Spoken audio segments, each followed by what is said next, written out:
très variable, brillant en rayon X. Oh zut, encore raté. Ça brille aussi en lumière visible. Oh pardon, bonjour, je ne me suis pas présenté. Je suis Hugo, doctorant en astrophysique. Ah, l'espace. Qui n'a jamais été fasciné par le ciel étoilé lors d'une nuit sans pollution lumineuse? Toutes ces étoiles, c'est si beau, si pur. Et pourtant, il s'en passe des choses là-haut. Au-delà des étoiles, perdus dans le cosmos, on trouve énormément d'astres de nature mystérieuse, et notamment des criminels, les trous noirs. Pour faire simple, un trou noir, c'est un tas de matière immense, très lourd et très dense, à tel point que sa gravité empêche toute chose de s'en échapper, même la lumière.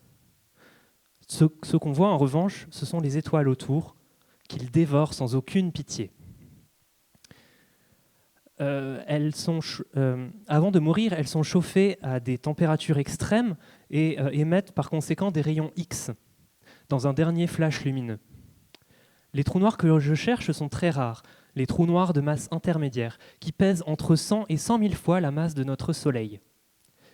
Enfin, je dis rare, mais c'est parce qu'on n'en connaît qu'une poignée actuellement, alors même qu'ils constituent une brique manquante fondamentale de la formation de notre univers. Pour les trouver, j'utilise de gigantesques catalogues d'astres détectés en rayon X. C'est ma liste de suspects. Imaginez un tableau avec 1 million de lignes et je cherche la bonne ligne. Alors bien sûr, je ne peux pas les examiner une par une à la main, mais j'ai donc développé des méthodes pour les classer. Par exemple, mon dernier algorithme reconnaît pour chaque astre, devine les probabilités qu'il s'agisse d'une étoile, d'un trou noir supermassif, etc., en utilisant toutes les données disponibles. Mais les trous noirs de masse intermédiaire sont si rares que ça ne marche pas très bien pour eux. Alors j'ai développé une autre approche, celle de la science participative.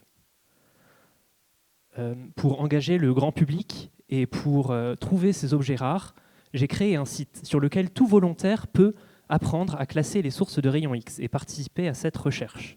Oui, vous tous, devant votre écran et dans cette salle, vous pouvez faire vos propres découvertes. Pour faire simple, pour caricaturer un peu, vous êtes les yeux, vous êtes le cerveau, et nous, simplement, les secrétaires qui publions vos découvertes en vous citant, bien sûr. Alors pour l'instant, on n'a pas énormément de participants, mais déjà 5000 astres classés, dont certaines pépites que même moi, je n'avais pas imaginées auparavant. Alors, retenez une chose de tout ceci, si vous voulez voir des images qui claquent, classer les sources comme personne, rendez-vous sur Klaxon.